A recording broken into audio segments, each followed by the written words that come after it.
하나님의 말씀은 누가복음 11장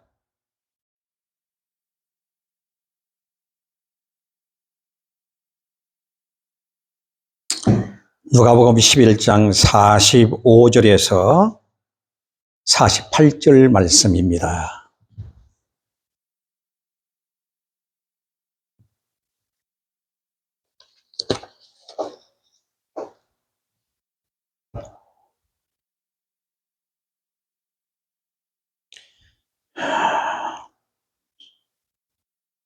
(45절에서부터) 봉독해 드립니다. 한 율법사가 예수께 대답하여 가로되 선생님 이렇게 말씀하시니 우리까지 모욕하심이니이다. 가라사대 화 있을진저 또 너의 율법사여 지기 어려운 짐을 사람에게 지우고 너희는 한 손가락도 이 짐에 대지 않는도다. 화 있을진저 너희는 선지자들의 무덤을 쌓는도다. 저희를 죽인 자도 너의 조상들이로다.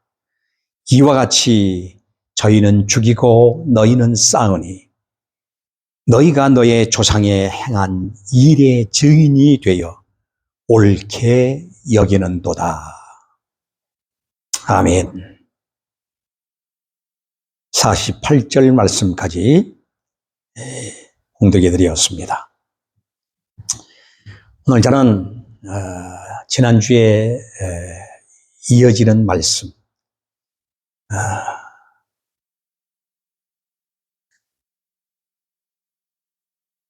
오늘은 특별히 말씀대로 살라 하시는 제목으로 함께 은혜를 나누고자 합니다. 말씀을 받은 자의 책임은 말씀대로 사는 것입니다. 그리고 말씀대로 행하는 것입니다. 그리고 말씀 그대로를 또한 증언하며 사는 것입니다. 이것이 말씀을 받은 자의 삶입니다. 그래서 말씀대로 살라. 저와 여러분이 오늘 이 말씀을 들으면서 나는 과연 말씀대로 사는 자인지 함께 깊이 생각하면서 버려야 할 것은 철저하게 버리고 우리는 주신 말씀 그대로 살아가는 그런 믿음의 사람이 되었으면 좋겠습니다. 초청받은 바리새인의 집에서 예수님은 화 있을진저 하고 바리새인들에게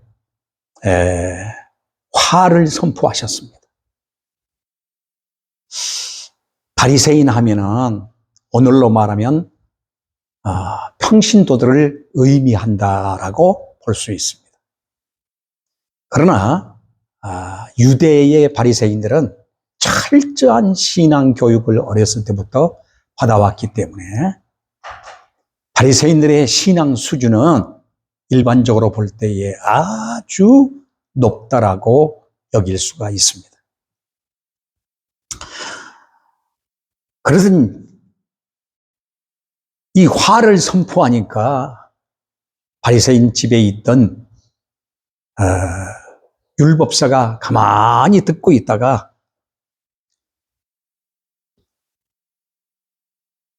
화가 발동했습니다. 그래서 45절 말씀에 보면은 율법사가 뭐라고 말합니까?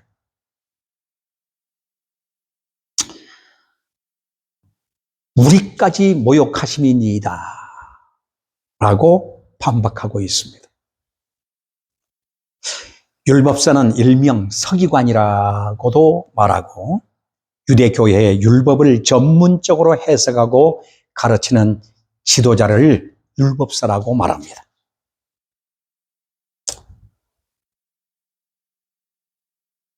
이 율법사는 구약의 율법을 깊이 연구해서 백성들에게 가르치고 지도하고 인도하는 그러한 최상급의 사역자라고 말할 수가 있는 겁니다.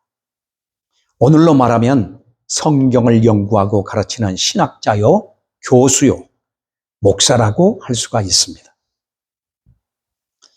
이 율법사는 예수님께서 바리새인들에게 화를 선포하시는 것을 듣고 격분해서 예수님께 이렇게 말합니다. 우리까지 모욕하심이니이다. 이렇게 불만을 터뜨려냈던 것입니다. 바리새인들의 죄악상을 드러내면 양심의 가책을 받고 찔림이 있으면 회개해야 하나님의 사람이죠. 그런데 말씀을 받고 어떤 반응을 하고 있는가? 여기 격분했다 그랬어요.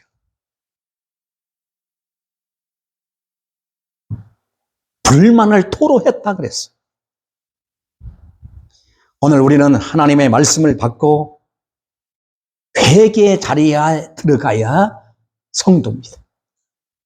하나님의 자식입니다. 불만을 토로한다는 것은 양심에 이미 화인을 맞았다고 하는 사실을 증명해 주고 있는 거예요.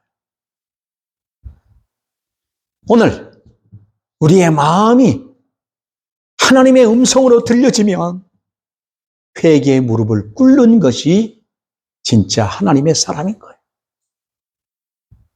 그때 예수님께서 저들의 죄악상을 드러내며 선포하십니다. 오늘 이 46절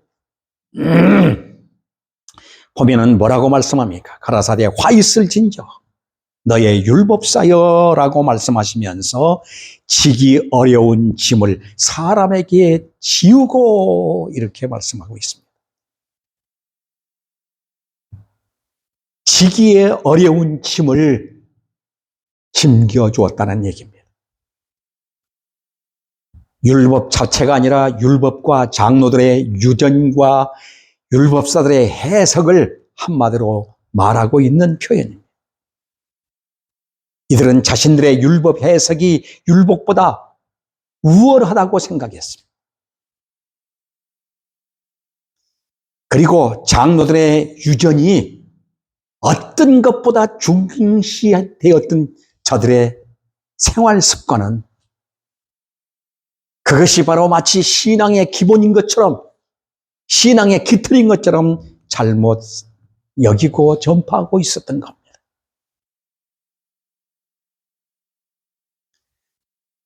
더욱이 이들의 해석은 너무나 세분화되어서 너무너무 복잡했던 것입니다. 평신도들이 기억도 못할 뿐만 아니라 그 많은 세분화되어진 규칙들을 지키기에 큰 짐이 되었던 것입니다. 모세의 율법 10계명을 제외하고도 613가지의 규범을 만들어서 지키도록 그들에게 안겨주었고 거기서 더 세분하여 1100개의 문안들을 만들고 세분화된 법칙들을 만들어서 성도들로 하여금 지게 만들었던 겁니다. 그런데 문제는 이걸 지게 할 뿐만 아니라 자기들은 짐짓 율법사들은 법이라는 게 그렇지 않습니까? 빠져나갈 수 있는 법망이 수도 없이 많은 겁니다. 그걸 교묘하게 노리면서 이들은 그 법망을 빠져나가며 율법을 지키지 않았던 겁니다.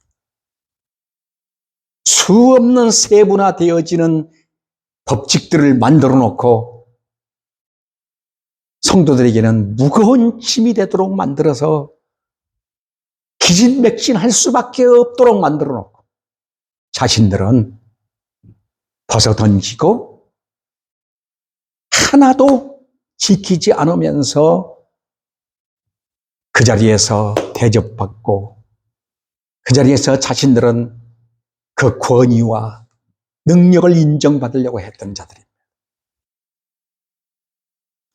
율법사들은 이러한 부담들을 백성들에게 지키라고 강요하면서 짐짓 자신들은 하나도 지키지 아니하고 자신들은 그 무거운 짐을 벗어 던지고 살았던 것입니다. 예수님은 저들의 내면성을 보았던 것입니다. 저들의 위선을 보았던 것입니다. 그래서 예수님께서 화 있을진저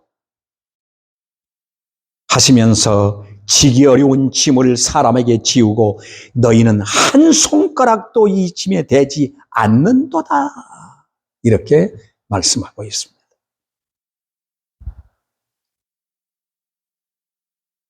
지도자라면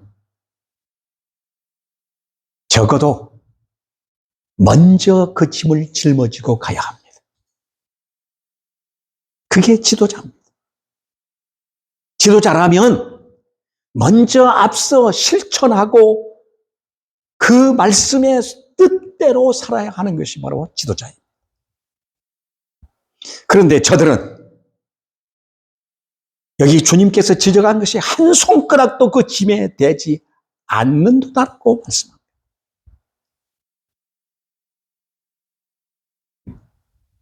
사랑하는 여러분, 작금의 현대 교회의 모습은 어떨까요? 주일 성수라고 하는 명목 아래 안식일법을 그대로 적용시켜서 성도들에게 무거운 짐을 지우게 하고 있습니다.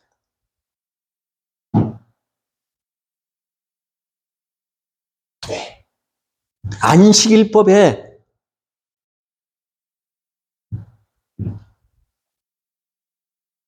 율법으로 적용해서 완전히 이것이 짐이 되도록 성도들을 만들어 꼼짝달싹도 못하게 만들고 끌고 가고 있습니다. 안식일은 예수 그리스도의 십자가와 함께 부활로 완성되어진 축제의 날입니다. 그게 바로 주일입니다. 주일은 그래서 구원받은 성도들이 그 은혜에 감격해서 하나님의 은혜가 너무 크고 놀라웠어. 그 예배 자체는 바로 축제요. 하나님께 영광이요. 기쁨과 찬송의 바로 은혜의 잔입니다. 이러한 은혜의 장을 도리어 무거운 짐으로 이와 같이 짐지어서 율법으로 얽어맨 작금의 현대 교회의 모습들을 우리는 생각하지 않을 수가 없습니다. 어떻습니까? 오늘 우리는 주일이 되면 나와 같은 죄인을 위해서 모든 죄짐을 다 처리해 주시고 사죄케 해 주시고 자유케 해 주셔서 부활의 감격에 참여하는 감격과 영광의 그 은혜의 기쁨을 우리는 누리고 있는지, 그 주일의 감격을 누리고 있는지, 그 하나님의 나라를 누리고 있는지 생각하며 우리는 신앙생활을 해야 할 것입니다. 11조는 어떻습니까? 전주에도 11조에 대한 얘기를 했습니다만 11조는 예수 그리스도의 죽으심으로 말미암아 모든 것들이 성취되었습니다. 그것은 축복이라는 미명 아래 성도들을 11조라는 세계 속에 무거운 짐으로 매놓을 것이 아니라 정말로 하나님이 다 하셨다고 하는 이 사실에 대한 선포와 감격과 감사 속에 드려지는 예물이 돼야 되지 않느냐 그 말. 마치 드리지 아니하면 저주를 받는 것처럼 율법으로 매여놓고 묶어놓고 억지로라도 해라고 강요하는 이런 모습은 오늘 이것은 진짜 신앙이 아닙니다.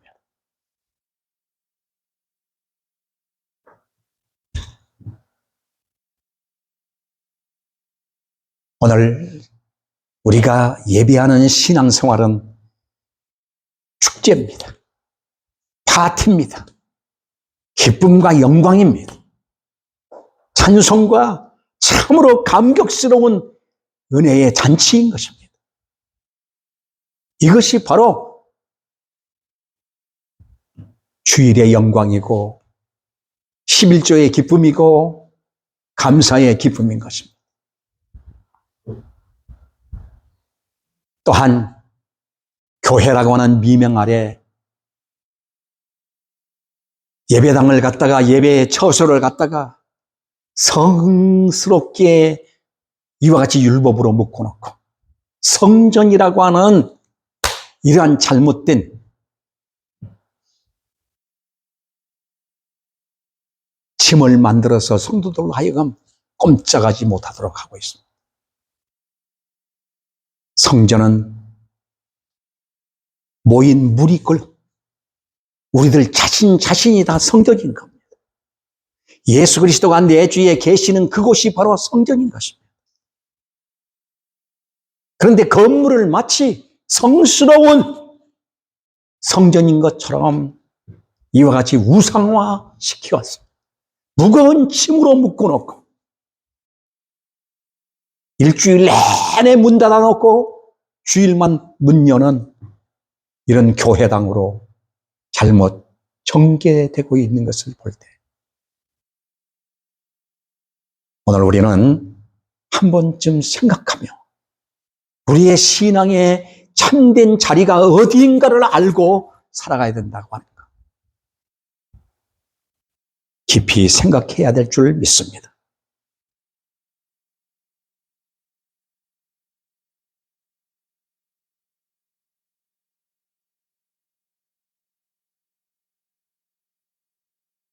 하나님의 말씀을 맡은 적어도 지도자라면 말씀과 함께 일치되어지는 삶을 살아야 할 것입니다.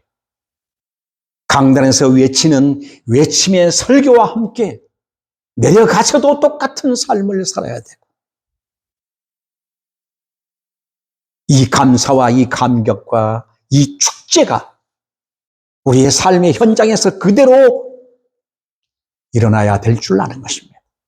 이것이 부활신앙이고 이것이 모든 율법을 성취하신 그리스도와 함께 사는 삶이라고 하는 것을 우리는 기억해야 될 줄 압니다.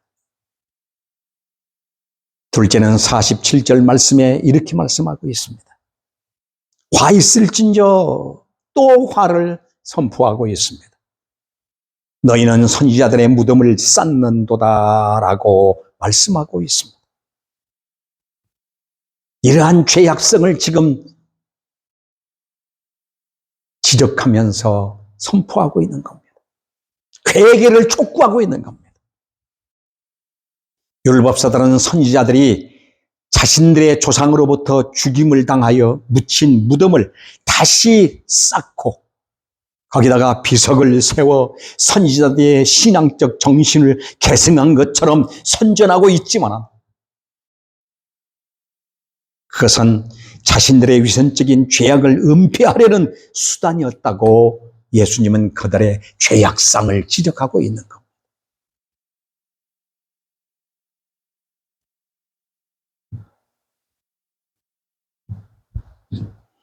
이스라엘은 그 선지자들을 어떻게 대접했는가를 우리가 성경을 통해서 너무나 잘 압니다.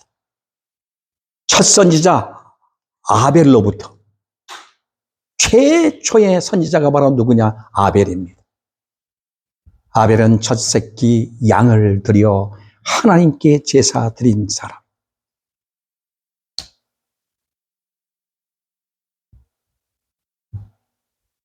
형으로부터 맞아 죽은 순교자가 바로 첫 순교자가 바로 누구냐? 아벨이에요. 그로부터 마지막 선지자 사가랴까지 그리고 세례 요한까지 모두가 처참하게 누구에게? 왕들에게, 백성들에게, 지도자들에게 환난당하고 고난받고 핍박받고 욕먹고 죽임을 당한 자들이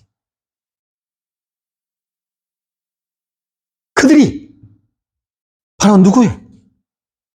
응? 지금 율법사의 조상들, 지도자들, 그들이 다 죽인 거예요, 그렇게. 선지자는 누굽니까? 하나님의 입술입니다.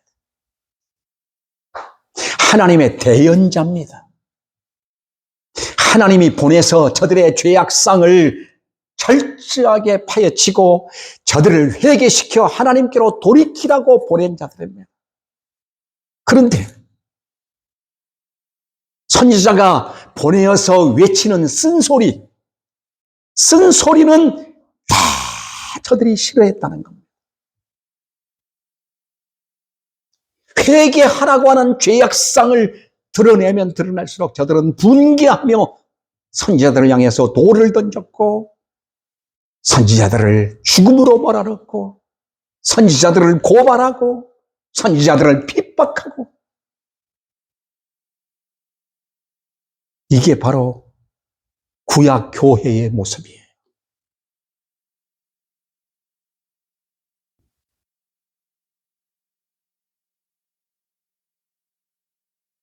그래서 선지자들은 돌에 맞아 죽고 톱으로 켜 죽고 불에 타 죽고 감옥 속에 수없는 고난과 역경 속에서 하나님이 보낸 자들을 이렇게 무참하게 죽였던가.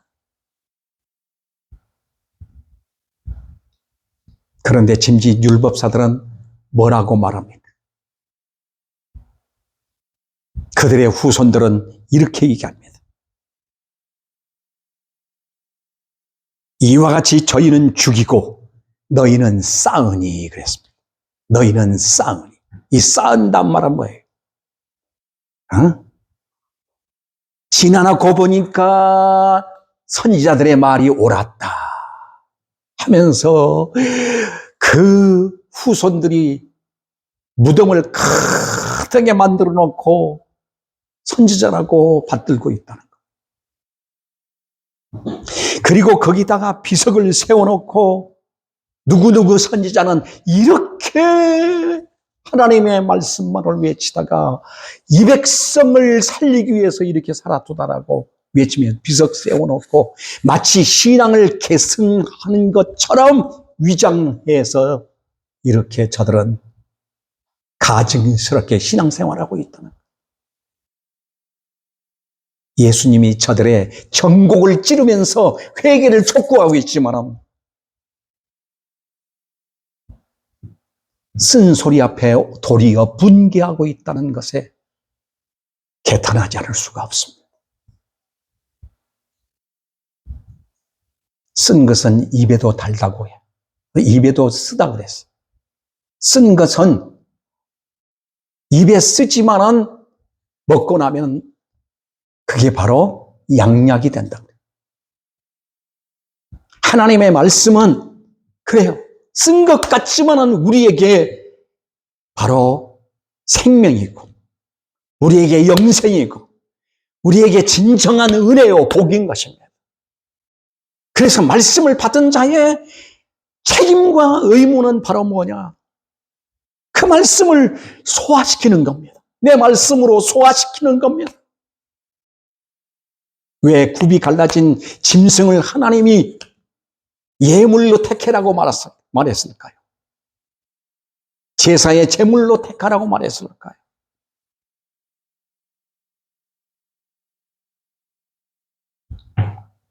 굽이 갈라진 짐승은, 양이나 소는 되새김질을 합니다.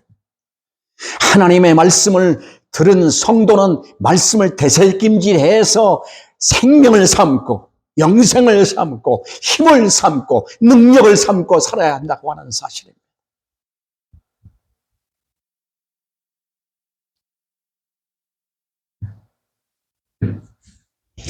옳은 말과 쓴소리를 하는 선지자들은 죽임을 당했습니다. 오늘은 어떨까요? 오늘 살아가는 현 시대는 어떨까요? 옳은 소리를 하고 쓴소리를 하고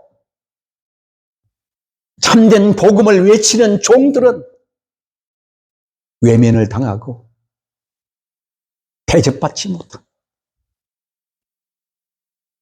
외로운 길을 갑니다. 그럴지라도 이 복음을 맡은 저는 선지자들처럼 죽음이 와도 환난이 와도 역경이 와도 오직 그 복음만을 외치다가 삶을 마쳐야 하나님의 종이요, 하나님의 사역자요, 성도요, 하나님 백성이요, 하나님의 아들인 겁니다.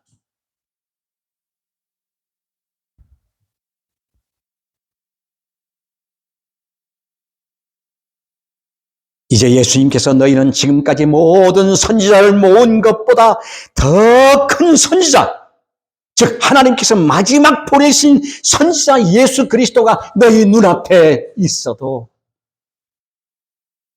너희는 그 선지자를 선지자로 여기지 않을 뿐만 아니라 그 선지자를 죽이기 위해서 모함하고 함께 모여서 함께 결탁하는 악한 존재들이라고 주님은 선포하고 있는 겁니다.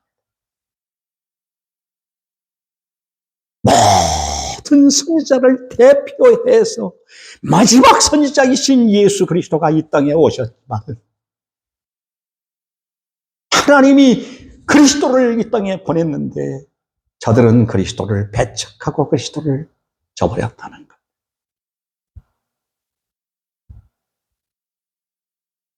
이 모든 율법을 완성하시고 이 모든 저주와 불행과 사망을 다 책임지시고 완전히 이 모든 것들을 다 해결하시고 부활 승천하셔서 우리에게 그 영광스러운 모든 자유와 죄에서 노임과 사망에서 노임과 참된 생명과 영생으로 우리에게 복 주신 그리스도 앞에 오늘 우리는 어떻게 살고 있는가? 어떤 모습으로 살고 있는가? 하나님의 말씀을 맡은 자로서의 오늘의 나의 삶의 신앙은 어디인가? 깊이 생각하면서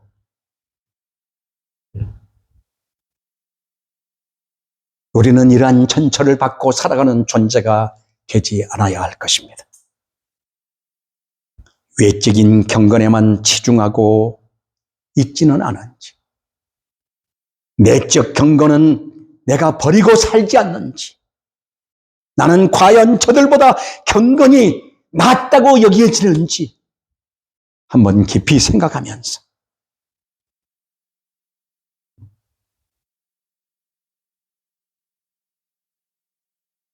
신앙의 새로운 도전이 있기를 주의 이름으로 축원합니다. 선지자들의 신앙을 계승한 것처럼 위장하고 살아가는 이들의 모습을 우리는 이 시간도 정리하면서 예수 그리스도라고 하는 말씀의 반석 위에 나를 반듯하게 세워 말씀 맡은 자로서의 사명을 다해야 할 것입니다.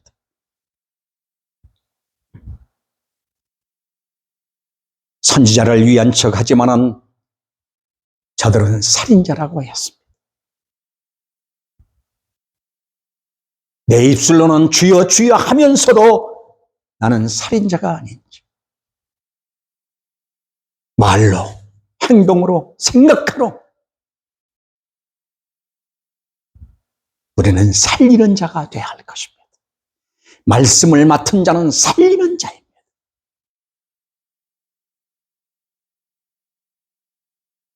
선지자들의 말씀을 듣는 것 같았지만 말씀을 버린 자들이었습니다. 오늘 나는 말씀을 맡은 자로서 말씀을 소중히 여기고 말씀 앞에 언제나 겸허하게 말씀대로 살겠습니다. 이 고백들이 있기를 축원합니다. 기도하겠습니다. 자비롭고 은혜로우신 아버지 감사합니다. 저희들을 오늘 또 이와 같이 불러주셔서 나으신 주의 말씀 앞에 하나님, 내 자신을 비춰보면서 앞서간 신앙의 선진들처럼, 선지자들처럼 순교의 각오를 가지고 신앙의 길을 걸었던 위대한 신앙의 선진들을 생각하며 그들의 신앙을 본받으며 말씀 받은 자로서의 책임과 의무와 또한 삶을 살아가는 데 부족함이 없도록 성령님, 저희들을 매일매일 간섭하여 주시고 매일매일 이끌어 주시고 세워 주시옵소서. 그래서 말씀 받은 자의 삶을 그대로 살 뿐만 아니라 그 말씀을 선포하고 증언하는 일에 깨어있는 저희들이 되게 하옵소서. 감사드리며 예수 그리스도 이름으로 기도하옵나이다. 아멘.